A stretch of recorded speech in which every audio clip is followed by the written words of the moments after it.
Hello everyone, we are back with new videos. आजच्या लेक्चरमध्ये आपण आर्टिकल शिकणार आहोत. आर्टिकल ए आणि एन.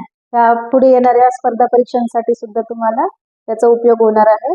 कारण फाइंड द एरर किंवा काही वेगळ्या प्रकारचे वाक्य असतात की जिथे आर्टिकल चुकीच्या पद्धतीने यूज केलेलं असतं, जे तुम्हाला पटकन कळत नाही. अशा वेगवेगळ्या प्रश्नांमध्ये तुम्हाला त्याची हेल्प होणार आहे. पण त्या अगोदर आपण एक ऑनलाईन क्लास सुरू करत आहोत की ज्यामध्ये तुम्हाला फेस टू फेस म्हणजे माझ्यासोबत डिरेक्टली इंग्रजी शिकण्याचा एक चान्स मिळणार आहे. यामध्ये आपण ऑनलाईन क्लासेसमध्ये ग्रामर किंवा स्पोकन इंग्लिश रिगार्डिंग काही गायडन्स जे तुम्हाला हवं आहे, की बऱ्याच जणांनी विचारणा केले की क्लासेस आहेत का किंवा ऑनलाईन क्लास करायचा होता, तर त्यांच्यासाठी आपण हा ऑनलाईन क्लास घेऊन आलो आहोत.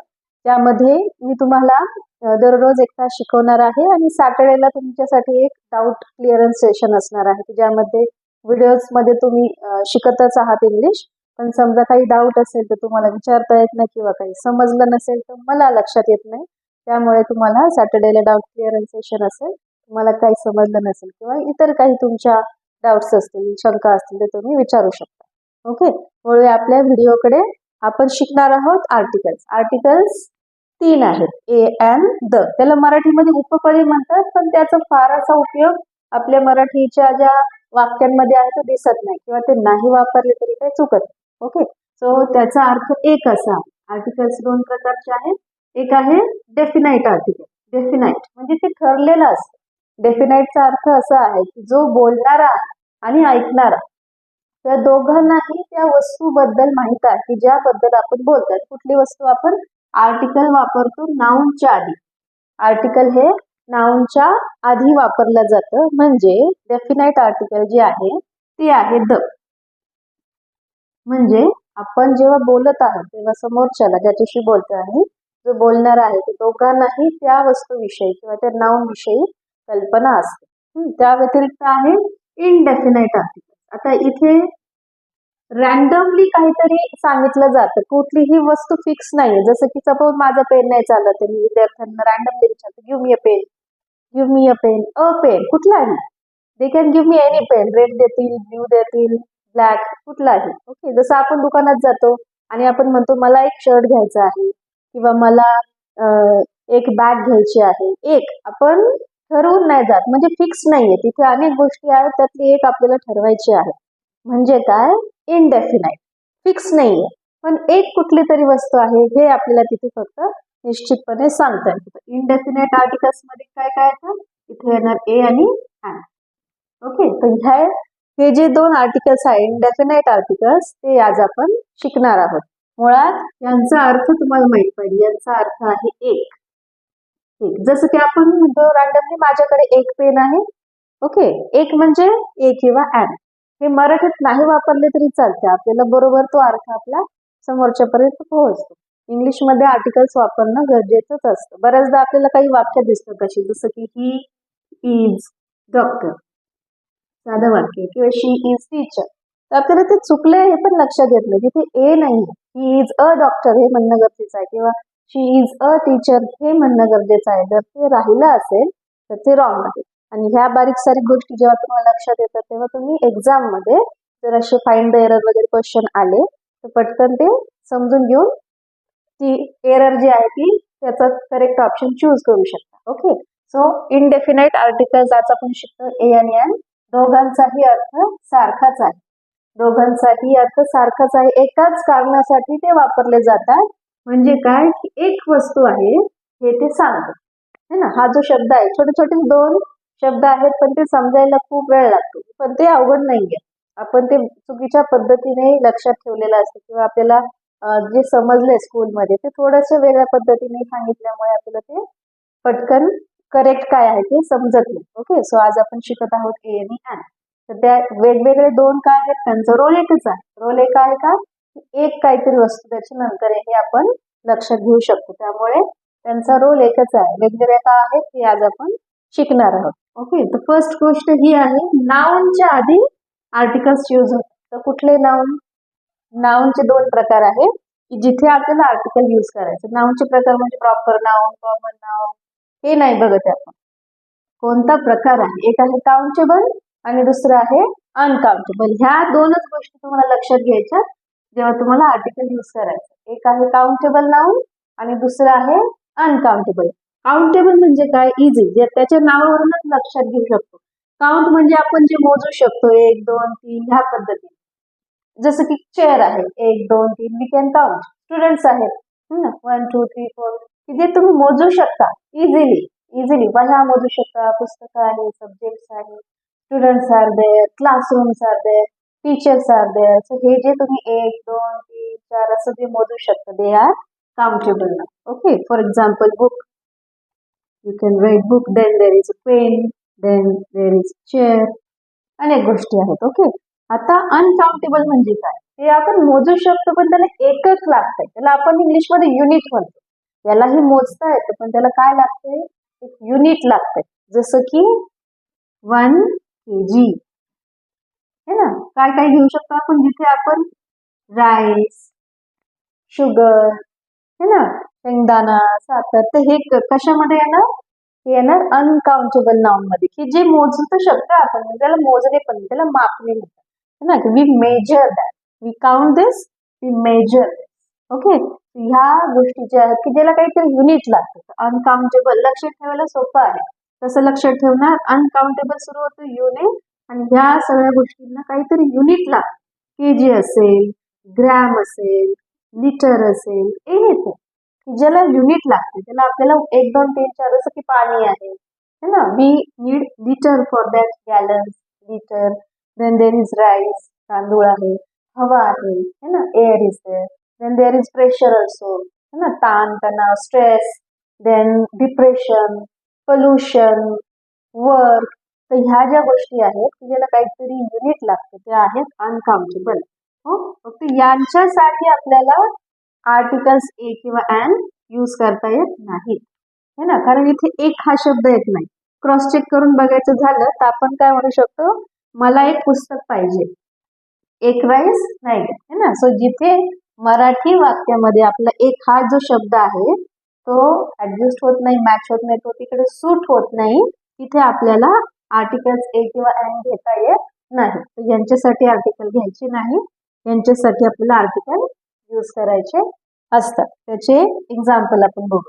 आता आर्टिकल ए आणि एन कधी यूज करायचे? त्याचे रूल काय आहे? आर्टिकल ए आणि आर्टिकल एन.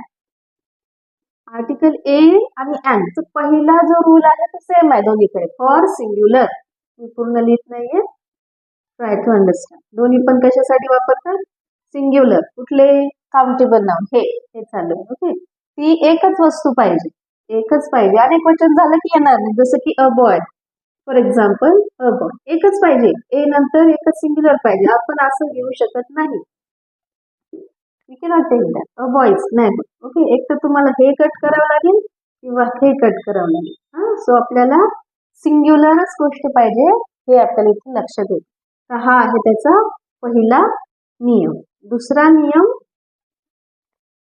आपल्याला उच्चार बघायचा आहे. आता सिंग्युलर हे कळलं आपलं. उच्चार काय आहे त्याचा? तो मी मराठीत लिहिते जेणेकरून तुम्हाला लक्षात ठेवायला सोपं जाईल आणि हे कधीच तुम्ही चुकणार नाही. जर पहिलं अक्षर जे आहे त्याचा उच्चार व्यंजनांसारखा होत असेल, पहिल्या अक्षराचा उच्चार व्यंजनांसारखा होत असेल इत्यादी. ओके. मी एक्सेट्रा लिहिते, तुम्ही तिथे ते स्वर समजा. जर एखादा शब्द आहे, जसं की हा शब्द आहे, त्याचं पहिलं जे लेटर आहे त्याचा उच्चार जर व्यंजनांसारखा होत असेल तर त्याच्या आधी आपल्याला आर्टिकल ए वापरायचं. Easy to understand. आणि आर्टिकल एन जर पहिलं अक्षर स्वरांसारखं साऊंड करत असेल, स्वर, मराठीतले स्वर चेक करायचे, खूप सोपं आहे. ओके. जेवढे असते तेवढे 14 हे सगळे. सो हे आपल्याला लक्षात घेणं गरजेचं आहे. ह्या पद्धतीने जर तुम्ही गेला तर चुकणार नाही. मग तो शब्द कुठलाही असो. जर मी काही एक्झाम्पल दिले तर तुम्ही सांगू शकाल. जसं की हा इथला शब्द घेऊया, युनिट है ना. युनिट हा शब्द आहे. हे मी मुद्दाम का सांगते? कारण आपल्याला जेव्हा स्कूलमध्ये शिकवलं, शाळेत जे शिकलं आपण ते असं शिकवलं आपल्याला की जे शब्द ह्या लेटर्सने सुरू होतील तर त्यांच्या आधी तुम्हाला डोळे झाकून आर्टिकल एन घ्यायचं. तर ते नाहीये तसं. तुम्हाला ते स्वर आहे की व्यंजन आहे हे पण लक्षात घेणं गरजेचं आहे, नाहीतर ते चुकणार आहे. ओके, युनिट हा शब्द आहे, तर हा वाचायचा आपल्याला मराठीत, त्याला लिहायचं. हे कसं सुरू होणार? यल, युनिट, य. य स्वर आहे का? नाहीये. मग आपल्याला इथे ए घ्यायचा. A unit, a unit. Okay, अजून एक शब्द घेऊया. ह्याच पद्धतीने हा स्टडी करायचा. आता हे जे तुम्ही शिकलात ते अनलर्न करा, ते खोडून टाका, त्याची मेमरी इरेज करा. तर हे काय आहे? युरोपियन. परत एकदा ई इथे आलं है ना. यू काय आहे? आपण म्हटलं इंग्रजीचा तो स्वर आहे यू. ई सुद्धा काय आहे? इंग्रजीचा स्वर आहे. त्याचा उच्चार बघा काय आहे? European, European. ओके, तर हा सुद्धा काय आहे? इंग्रजीचा स्वर आहे, पण इथे एच येणार, अ युरोपियन. तर ह्या पद्धतीने तुम्हाला लक्षात ठेवायचं. बाकी ज्या काही गोष्टी नंतर तुम्ही त्या रिगार्डिंग लक्षात ठेवल्या असतील तर त्या आता इथून पुढे वेगळ्या पद्धतीने क्रॉस चेक करून तुम्ही ते करू शकता. स्वर, स्वर बघूया आपण.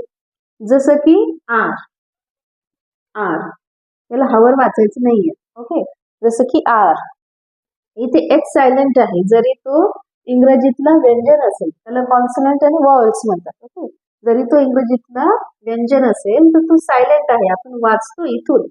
तर आपलं जे लेटर आहे पहिलं ते आपण आ असं उच्चार करतो. तर जरी इथे एच असेल तो स्वर नाहीये, तरी आपल्याला इकडे काय घ्यायचंय?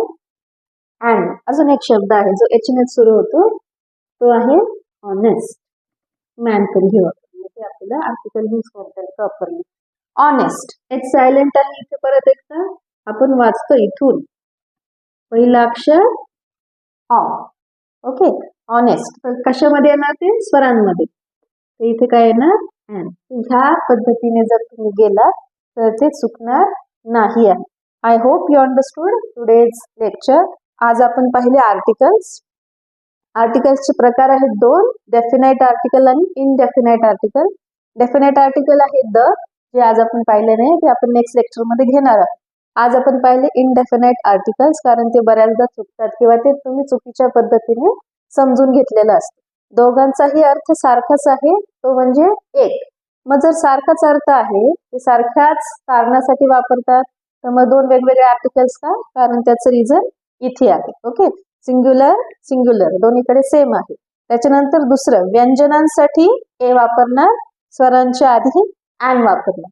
तर याचं रिझन काय आहे की जेव्हा दोन स्वर शेजारी शेजारी, समजा आपण इथे सगळीकडे अँड हा आर्टिकल नाहीच आहे असं समजूया, सगळीकडे आपण एच यूज करतो, तर ते वाचायला थोडंसं आणि जो ऐकतोय त्याला पण थोडंसं कन्फ्युजन झालं असं. जसं की आर किंवा I have a umbrella, I have a umbrella. तो अ आणि अम्ब्रेला काय आले? दोन शेजारी स्वर आले, अ आणि अ, किंवा आ किंवा ई, कुठलाही स्वर, दोन स्वर शेजारी आले की ते एकमेकांमध्ये मिसळतात. ओके, त्यामुळे त्यांना सेपरेट ठेवण्यासाठी हा मध्ये काय येतो? हा इंग्रजीचा व्यंजन. त्याचं रिझन पण माहित पाहिजे, म्हणजे पटकन समजते. तर जेव्हा एखादा लेटर आहे किंवा एखादा आर्टिकल आहे, तर त्याच्यानंतर तुम्हाला काय दिसतंय? समजा आर्टिकल ए आहे, आर्टिकल ए नंतर तुम्हाला दिसतंय की स्वर येतं कुठला तरी, तर ते आर्टिकल ए ला एन पण ऍड करा आणि मग ते एन आर्टिकल तुम्ही स्वरांच्या आधी वापरलं तर ते जो काही शब्द आहे तो स्पष्टपणे आपल्याकडून उच्चारला जातो आणि ऐकणाऱ्यालाही स्पष्टपणे ऐकू येतं. या पद्धतीने आपण आर्टिकल्सचे जे काही यूज आहे किंवा ते कशा पद्धतीने वापरले जातात, कुठे येतात, कुठे वापरले जात नाही, हे आज आपण पाहिलं. पुढच्या लेक्चरमध्ये आपण आर्टिकल द हे कसं यूज करतात हे पाहणार आहोत. तोपर्यंत अभ्यास करा. See you in the next video.